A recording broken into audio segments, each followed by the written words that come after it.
How to use Edits by Instagram on laptop or PC. Hi everyone, I'm here to assist you today. Without any delay, let's jump right in. First, open any browser, then search BlueStacks. After you're in BlueStacks, click on Download BlueStacks in here.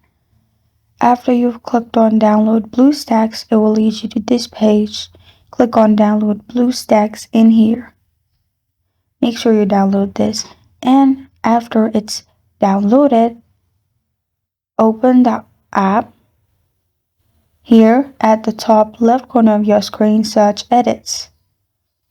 After you search Edits, it will lead you to this page. Click on Play on App Player. Then it will open a page. You will need to sign in with your Instagram account. Then you can click on the plus icon at the bottom right and then edit as you want. This is how to use Edits by Instagram on laptop or PC. Thank you for joining me today. If this video helps you out, please leave a like and subscribe for more. Got a question or want to suggest a topic? Comment below. Thank you for watching.